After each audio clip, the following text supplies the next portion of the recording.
Because again, Insanity was the one that was talking about it, and so I've never been a huge fan of support Witch, and I think that's kind of a general consensus. Like people suggest that he's just not as strong because he needs those levels to really make the graveyard impactful. His miniaturization needs some time to build up. Then of course his ultimate sure is good as a support, but you know he's gonna get level 6 of it, but will he even get level 11 depending on how the game's going. So. Yeah, I mean the hero is I honestly really like the hero, but I think the only bad thing about the hero is his laning phase is so weak. Like you almost need to dual lane with another support just to make sure this witch lane gets farmed, if that makes sense. Like even if he's running as a support, we see the flux pick up here. But I mean, I guess we probably will see this as a second support. But I mean, it could always be run as a short lane. I mean, I know Stay Green used to sometimes run witch lane as a short lane. Swindleman used to play in like as an initiator kind of role. But yeah, I really do like the hero though. I know in Dota, Lion is a really popular support pickup. But yeah, with the Warbeast, that looks perhaps it's going to be a second support. Yeah. Warbeast coming out right here for CiC Esports yet again. So I was going to say, if you're Reason Gaming here, Keeper of the Forest, I'm sure is going to be banned. I wonder, okay, Ophelia's already banned. Yeah, Ophelia, Chronos, Magnus, Puppet Master, the initial ban. So yeah, Keeper is the next kind of big one. Do you ban Tempest as well here, if you're Reason Gaming? I don't think Tempest is really like one of these kind of heroes in this sort of lineup. I mean, it's definitely a possibility, but I think Reason are a lot more better prepared for it now. They've picked up a Rhapsody as well as a Pebbles. Like when he gets a Portal King on Pebbles, like he's a lot better to try and roam and take out any pushing lineups. Whereas Magnus not the strong because he doesn't have that instant burst combo.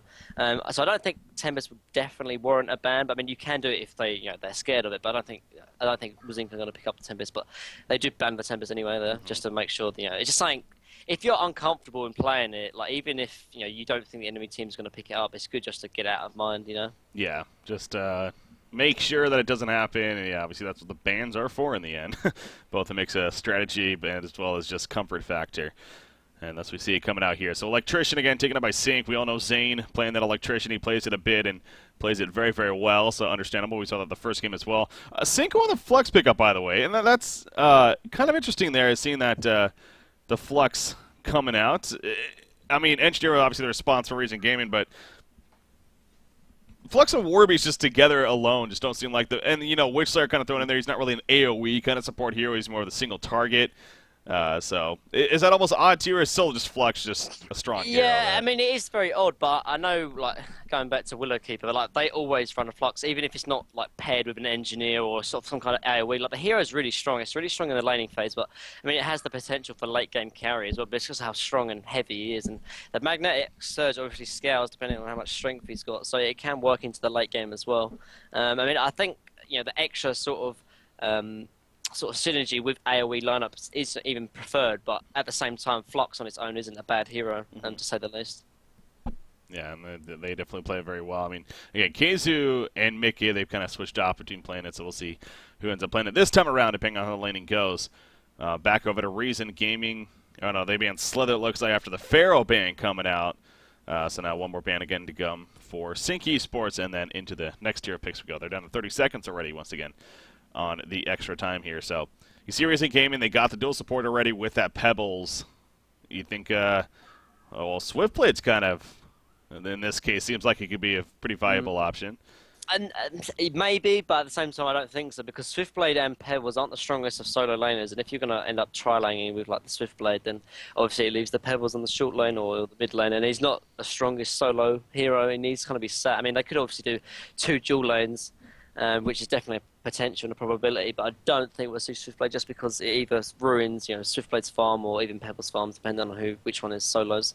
They'll probably pick up like maybe another solo, or 2 other solos, and then just run the tri-lane perhaps. Yeah, Master of Arms quite a good solo hero. We used to see this hero picked up all the time back in Stay Green era as well. Oh yeah. With Slicks playing this obviously, and this will probably most likely be a carry Master of Arms though. Because obviously 2 supports will be an Engineer and Rhapsody. Yeah, and that carry roll, and again, usually when we have him on the carry roll, does more of the utility build, at least the earlier on tablet and whatnot, and then kind of progresses from there. So we'll see what direction Reason Gaming does ultimately decide to go with here, with the Master of Arms, perhaps that Nullfire Blade that we keep talking about. It's underrated. Empath coming out here for CiC Esports. All right. This CiC draft is so like weird and funky. It really is, like, and it all goes back to this Warby, the Witchler, sorry.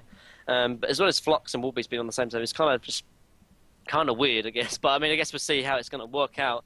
Maybe they have some kind of like innovative strategy they want to play with Witchler. Wild Soul. Okay, this hero I have not seen in such a long time. Wow. Wow. Yeah. Wild Soul, really? Yeah. Yeah, you talk about a long time. I mean, we're seeing some flashbacks here, man, today. Yeah, I mean, man, definitely. Keeper Warby's first game with CiC, and obviously it worked very well. Now we got Wild Soul for Reason Gaming.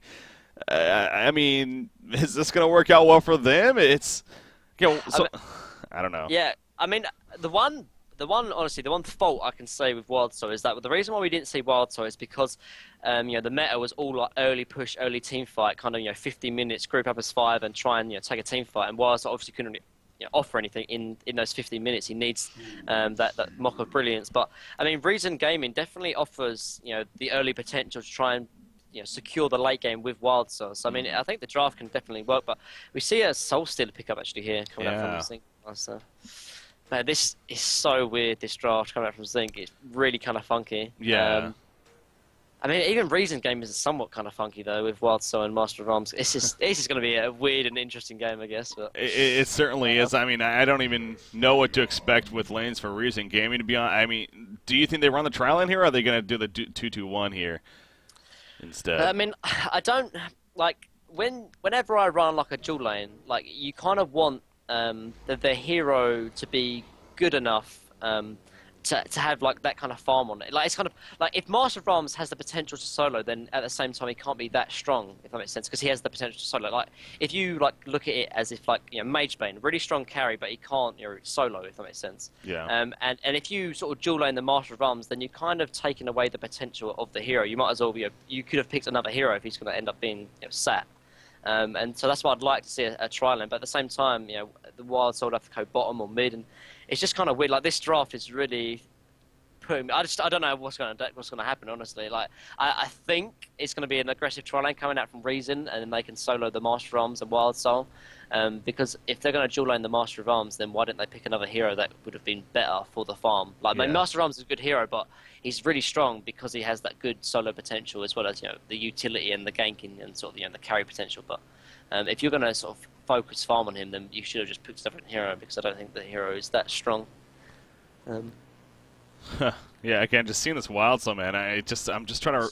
Haunter Season 2, I don't even know if we really saw it. I think he like died out before Haunter Season 2 even really kind of began and took off. And so really, I got to go back to Season 1, especially with Zai for back then when it was TDM, where he won the MVP that year in what was 2012, I want to say.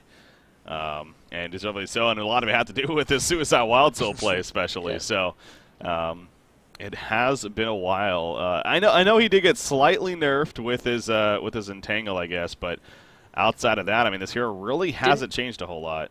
Didn't he get buffed recently? Did he? I'm not sure. I don't think he did.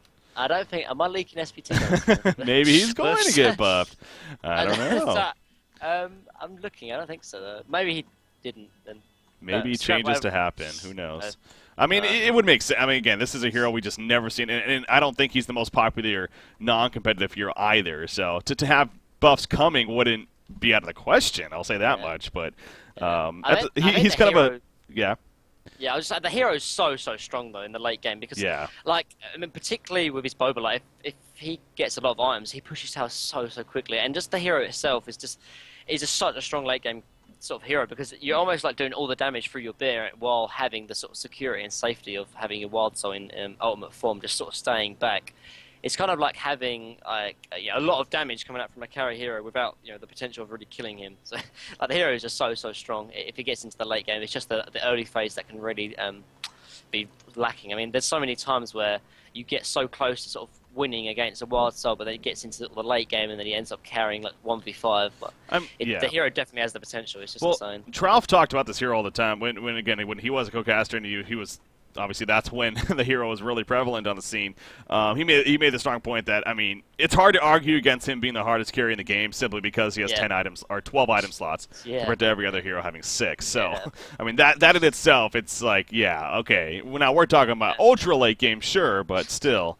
I mean, you want to talk hard carry, and eventually, yeah, Wild Soul's where it's at for sure. Now, the question that I have too, though, is like, again, it's been so long. I mean, is the Mock of Brilliance still the go-to? I mean, is that how you started? Sure.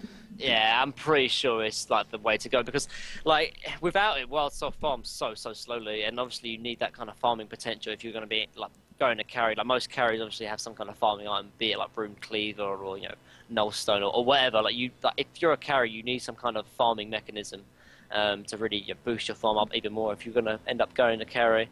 And I think the Mock of Brilliance is the way to go. I mean, I have seen some funky strategies where they go puzzle box because they actually passives from Wild Soul actually benefit onto the puzzle box minions, but that's like super pushing instead of carrying, if that makes sense. But yeah, I'm pretty sure we see the Mock of Brilliance. I mean, there's not much they can really go otherwise. Like, it's just a perfect item on the hero because obviously the Mock of Brilliance works on Bobo, so you can end up like pushing lanes even if you're not near Bobo itself. It just offers so much more playability and sort of versatility on the hero if you pick up a Mock of Brilliance, honestly. So. I think that's the way to go. And because if you don't go Mock of Brilliance, then obviously you want to sort of help out in team fights in early to mid game. But like, you might as well just pick a different hero if you're not gonna go that item build. If that makes sense. Like, if you want to help a mid game team fight, then you might as well just not pick Wild Soul. Yeah. No. Yeah. Of course. I mean, again, when we did see him, that was the big thing about him. As don't expect him to be too involved for the early game stage. That is for sure. Look at this strategy right here that CiC's doing. They're having Kongor get the Hellhounds low and allowing Soul Stealer to deny them. So that's really cool. Actually, very special tactics. I think Complexity used that strategy when Traveler was. Yeah, I know we've seen it in the past. Yeah. It's been a while. I think they send like Keeper Dogs into the Kongor pit, and then Traveler would just end up getting the last. He's gonna get 4 souls. So again, I mean, how impactful is this? I think it's definitely a big deal. Like, if you can shut down a Soul Stealer, like. Really early on, like the first couple of creep waves, it's really big, and obviously this is going to help his laning phase like dramatically. Honestly, it gives him an extra like 6 damage, and although that doesn't sound that much, like it can be the difference between getting a last hit and not. And helping him out in the first couple of creep waves can be a big factor, especially if he's going against a Wild Soul who's going to have like almost 2 ways of getting last hits with himself and the bear. Anything that he can do to help him out is a big deal. And like, I'm always kind of like an advocate of just trying to squeeze out as much of a little advantage as possible, because obviously any advantage is a good advantage. So I think even if it's not the biggest of deals, it's going to help. That makes sense. Like, they should do it. Yeah, of course. Again, it's like, why? If I'm not doing that, I'm just sitting here in the lane, literally waiting for the creeps to spawn. So it's a very clever tactic. Again, it's kind of a small thing, but no doubt. Might as well, as you kind of put it. So Soul Stealer here, again, he's got that +6 damage, but you do see Wild Soul again. I know it's been a while, but this is the potential of this hero. As far as harassment goes, especially in a 1 versus 1 lane, he's got plenty of it, and he has kill potential. It is RNG based, but if he gets that entangle off from Boo Boo, then you can most likely fall. So that's going to keep an eye out for that to see if that actually comes into play or not, obviously. Yeah, and the one thing I'd like to note, though, is that I haven't seen Zane play Wild Side. Like, we haven't seen this hero in ages, so how strong is Zane going to be on this Wild Side? Because I don't think he's had any practice with it, and like this hero is very micro-intensive, so we'll have to see how he plays. He's one of those heroes, you better have practice on it. So I would like to think he's maybe played it at least in TMM a little bit and gotten some warm-up, because, this is not a hero you just go cold turkey and are like, hey, let's pick Wild Soul. And good luck with it. Yeah, by all means, he's not a hero that you do that with. So I would like to think that they practice with it, but you're right. I mean, maybe they just felt like it would have worked here and not really thinking too much about that. That could backfire if that is the case. But how about this, though, Minimag? I mean, we got the bottom lane. We're kind of focused on Wild Soul, but we got a try versus try lane down here with Flux, Witch Slayer, and Empath versus a Pebbles. And actually, Pebbles in trouble right here. The wall up perfect right there with the angle. Nice job with the counter initiation. And the Witch Slayer graveyard's done. Just in range, gets the Bloodlust kill. Rhapsody's going to also end up falling. And a double tap for Insania, actually, playing the Witch Slayer. Oof. And And there's one reason why this tri-lane is working, even though it shouldn't. Warbeast Battlecry. Like, you saw the amount of damage it was helping him. Like, so look, Warbeast Battlecry at level 2 adds 22 damage, right? And there's 3 heroes in the lane, so that's extra 66 damage every single auto attack, you know, in terms of the tri-lane down bottom. That is such a big difference. And this tri-lane is really weak. We talk about Witchlayer's you know, laning potential is really bad, but when you get helped out by, you know, Warbeast Battlecry, it makes a big difference. And there's 3 ranged heroes as well. Flux is obviously a really strong hero to really sort of take down because he's tanky, but he's a ranged hero as well. And even though Legion's tri-lane should be stronger, this Warbeast is almost winning the tri-lane single-handedly for him. Yeah, no doubt the glowing red hands, very, very, very powerful strategy and very powerful involvement for the team. So, yeah, the 2-0 hero co-star at those glowing red hands, it seems like that alone, I would ask you, you know, maybe you'd favor going into this, but it doesn't really matter anymore because CiC Esports has a huge advantage now. Yeah. I mean, I would have definitely gave the advantage to Legion, but I mean, after, you know, this Battlecry, you saw the work it's doing. It's really been in favour of Hellborn, and having 3 ranged heroes is obviously like even better as well because you can have even more harassment. Especially as the ranged hero farmer is Flock, it's even hard to really sort of take him down. He's like 800 HP, like you can't even go on him. You have to get on the back cast, and they're staying really far back as well. And this tri-lane is actually really working quite well. They're going to go on this Rhapsody. Oh, jeez, yeah, St. Rock's just a little too far up right there initially. She's barely getting away, but look at those auto attacks again, just so much damage. The plus damage coming out from the Battlecry, and now Engineer also in trouble. The release actually misses. It just doesn't matter, though. The auto attacks are going to be enough. Pebbles, he's still not out of there just yet. Yeah, he's going to be fine.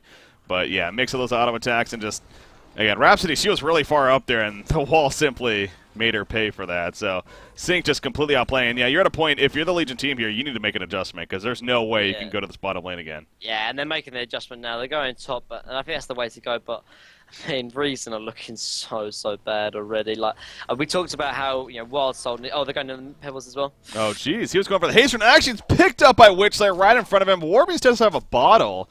He was going down there to pick it up, but obviously not able to. It's kind of interesting seeing a bottle on Warbeast. But in this case, especially being the mid-roll, doing it for rune control, if anything. Yeah, I mean, I know KZ always used to pick up bottle. Even if he was on the suicide lane, he would pick up bottle on Warbeast. It's just something he does. But we see Insania rotating top as well, trying to, you know, scout out the tri-lane coming out from Reason Gaming. I think they've realised that they've won the bottom lane.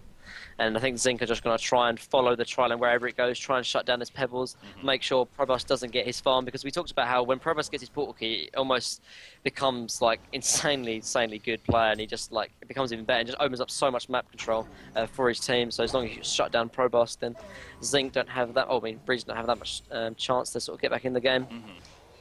So you see that adjustment being made, but exactly, it's going to be following as CiC Esports. You already got the dual support up here. It's still a Soul Stealer. Soul Stealer's level 6, though, at the same time. So he's got some good nuke damage to assist with if they do happen to find an opportunity. So even with this adjustment being made and Soul Stealer being the one up here, it's still actually pretty scary. Yeah, definitely. To have to deal with that. I mean, obviously, Flux would be the superior person to sort of lane with, but when Soul Stealer's level 6, it's probably better that she's tri-laning with the Soul Stealer at the moment.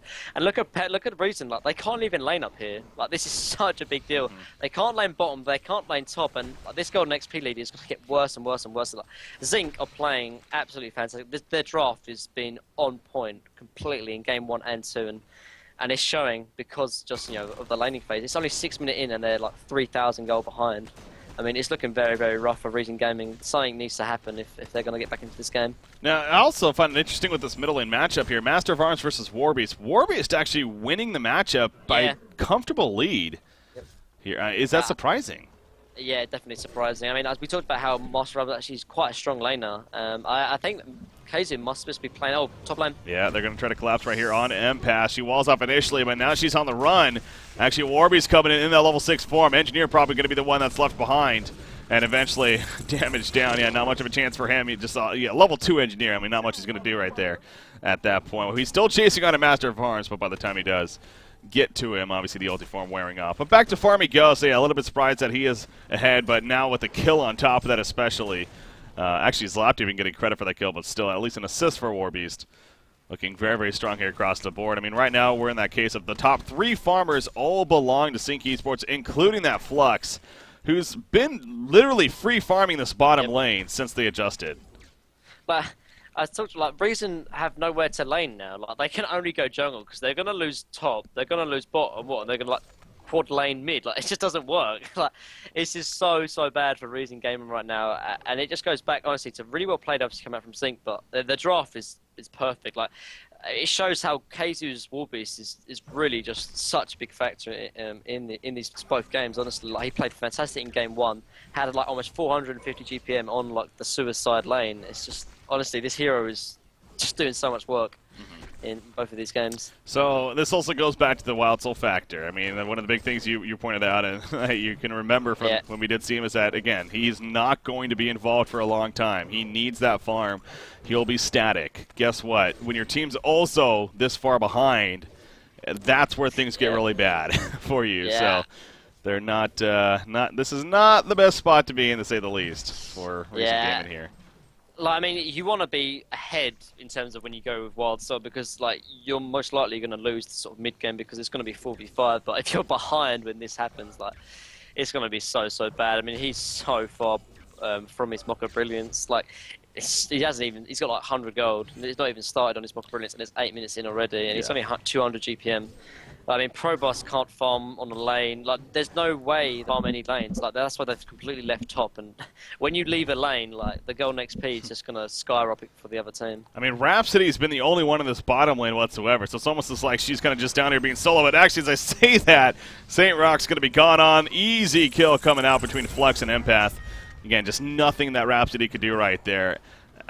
I mean, if I'm Reason Gaming, I guess, if anything, the only thing they have going for them is, again, they do have the Wild Soul, and a Mocker Brilliance is powerful, sure, but, like, if you just tank it up long enough, as long as you still have your base left, then by the time he gets the Mock, then, you know, maybe something can happen, but it's just, they just don't have anything else going for them right now. They still have zero. They're down 5,000 gold at 9 minutes in. That is an absurd lead. Yeah, and it's not like Reason are playing bad, it's just the way, you know, the lanes have sort of dropped out of top lane. Yeah, well, as you say that, honestly, that might have been a pretty bad play by Embo Boy, going uphill like that in the nighttime, not really knowing what he was getting into. If anything, I think he was just trying to set up for a gank, but clearly it ran right into a trap. And that kind of backfired right there. So, yeah, another kill coming out for CiC Esports. And, you know, you look back again, the last time these teams played, I must say, you know, sure, it's going to... Right now, it's looking like CiC could even possibly pull off a 2-0 over Reason Gaming right here, and not too much of a challenge, to be frank, in the end. But I do feel like Reason Gaming not the same as they were when they played them previously, and even more recently. I mean, this is a team that, the way they've been playing, we've kind of felt like that they're going to be a team to reckon with, most certainly. But yeah, definitely. Not here today so much. Yeah, and I don't know. Like, I mean, not to take anything away from CiC, but Reason are looking a little bit muddled. Like, I don't know, the draft is a lot different from what they used to. I mean, like, they never picked up Wild Soul. We saw in game one they picked up Solstice as well, and it just doesn't feel like Reason Gaming-esque. Like, I don't know. And when you go too far, you know, if you stray too far away from, you know, the strategy you've played the most, and, you know, the strategy you're comfortable with, then, you know, things like this can happen. They're trying to set up a gank mid, actually. Yeah, they're going to try to go for their first kill. The Kane, the Stalagmite's completely whiffing right there. I mean, it does hit Empath, but Flux makes the easy dodge. The Entangle even comes out, but Flux just doesn't give two shits. He's even going to kill the bear here in the end. Most likely, no, actually, the bear will barely get away. Go figure, but Flux just, hell, he's well above half-life. And look at that, Mickey actually picks up an Astrolabe here. This is what they like to do here on CiC. Both KZU and Mickey, whenever they played, it seems like that Astrolabe was a popular choice on him in the end. They like to turn those Crushing Claws into the eventual Astrolabe from the early on state. So have that here, and another turnaround. And actually, look at the damage even coming out from Flux. That was a full-life Rhapsody at the beginning of that. And if it wasn't for his teammates being right there to clutch, that was easily a dead Rhapsody, so good job by Adra, I guess, but he's even showing off his damage potential here, especially with that Warbeast once again in the level 4 Battlecry. What is that, plus 44 damage? Yeah. Plus 44 damage with a Soul Stealer, who's also now got 40 souls. Soul Stealer's hitting for 172 and Agility Boots, and he doesn't even have Battlecry buff right now. Wow. Yeah, 40 souls. Didn't Soul Stealer get buffed somewhat recently, or am I like... well, his souls, it used to obviously be 30. They did increase that. Okay, yeah. So that's... to 40. I mean, that was a while ago, but... it might be. I think that was the one I'm looking at, but... Yeah, going back, like, this is why, like, even though CiC didn't really draft a lineup that was supposed to dominate the laning phase. They kind of have, just because of the War Beast. I mean, we talked about Witchslayer, not the strongest of laning phase, and Soul Stealer doesn't really offer that much in the laning phase other than just his solo lane, and Flock's obviously a good laner, but I mean, other than that, it's not much they're really offering. But it's just that this War Beast is playing such a big factor, honestly, in the tri lane. And once you lose a tri lane, I talked about it, that if you're not only are you giving loads of farm on 3 heroes, obviously alternatively on the other team you're sort of losing 3 farm on 2 heroes, and that's just too much to lose, honestly, if you're going to try and keep ahead in terms of golden XP. Yeah. I also got a question, honestly, Zane's build here, especially with the way this game is going. I mean, getting boots on Boo Boo himself was already kind of a little questionable, especially since it's kind of rotated into the jungle. It does get you from one camp to the next, so in that sense, it's okay. But then even upgrading that to Ghost Marchers, I mean, that's another 1,000 gold that you're spending to get Ghost Marchers, which means you probably want to be a little more active, which means you're not really farming for the Mocker Brilliance, instead trying to assist with kills, which does not really feel like, I don't know, you get where I'm getting at. It just seems like... I do know what you mean. I mean, like, I know, like, when KZ used to play Wild Star all the time, he used to buy, like, Ghost Marchers on the bed, but that was only really to help the laning phase, and obviously they're not even laning at the moment. They're just going to obviously try and hope something for Wild Star, and maybe rushing the Mocker Brilliance would be the better choice, actually, because I think that's the only way they're going to get back into this game. But even when Mock is acquired on this Wild Star, it's still so hard on mid lane, actually. Yeah, Master of Arms, he's definitely dead. Look at the damage. It's just ridiculous with that battle cry buff. Yet again, I feel like we're just repeating ourselves, but that's basically what CiC's doing. They're repeating it. And speaking of that, Warbeast goes ulti for. Look at Wildstar. He's like, I want to help. Actually, gets the entangle off, but it doesn't matter. Not enough damage. There's Boo Boo chasing with those Ghost Marchers, but again, he's just going to be too fast on Warbeast in that haste form of his, and eventually TPing back to base. So we're at 14 minutes right now. Obviously, one more minute, and we hit that concede mark time if that's what they want to do. But you're down 12,000 gold, 12,000 experience against a team like CiC Esports, who's clearly just playing very well right now, and the draft is so strong by them. Again, at the same time, we went into this game like first pick Witchslayer, and you look at the overall lineup, it's like, this is a little funky, but honestly, you've kind of seen it come together, now that they're actually running it. It's worked. There's a lot of synergy, actually. I didn't notice that at the start of the draft, but, Warbeast help out the tri-lane, and Soul Stealer, getting the early souls coming out from the Warbeast dogs. And Soul Stealer working off the Warbeast buff as well. I mean, again, this is his big weakness, if anything, that he's very weak early on because he doesn't have the souls yet, so... assisting with the damage. In the end, it's kind of a really well-rounded draft, actually. But, I mean, there's just one hero, honestly, that to me is the reason why they're so far ahead. And this KZ on the Warbeast. Like, not only did he obviously help the other lanes win their own lanes, but he won his lane against a Master of Arms, which arguably shouldn't have happened, really. First of all, it's range versus melee, and Warbeast doesn't really offer anything until the late game. But I think, honestly, Imber Boy should have been doing a little bit better than KZ in the laning phase, but... in the end, and there is the GG Ball played already. I mean, CiC have come here to play, and I'm really looking forward to game against BMG. I think BMG should be scared, honestly. CiC are playing absolutely fantastic. Yeah, BMG, we talked about yesterday. Again, they played a couple matches yesterday at least, so in that sense kind of warmed up, and they did win both the series in the end. But prior to that, they've only played one match in the last 3 weeks, and again, that was against Shreka's Love, which is one of the new teams to the Carnage God of Pro League, and they were 15-minute concedes both those games. So as far as that's concerned, they've kind of been inactive for a little bit here. So again, they did get at least some warm-up yesterday, so I'm expecting them to definitely come here to play today against CiC Esports, most certainly. But I agree with you. If CiC plays the way they did here against Reason Gaming, I think BMG is going to be up for quite a challenge. But again, that's obviously set up to be the follow-up match. But as we see right here, CiC Esports does take the series 2-0 in very decisive fashion there, especially come game number 2, a 15-minute concede victory. That just reason simply, I mean, there was a lot of factors there from the drafting of the Wild Soul in the end, and just him being so passive. And the trial lane, obviously, they got Bloodlust early on because of that Warbeast, what he brought, no doubt MVP. And also, that's kind of good to see. KZ's Warbeast is apparently back, and back with a vengeance here.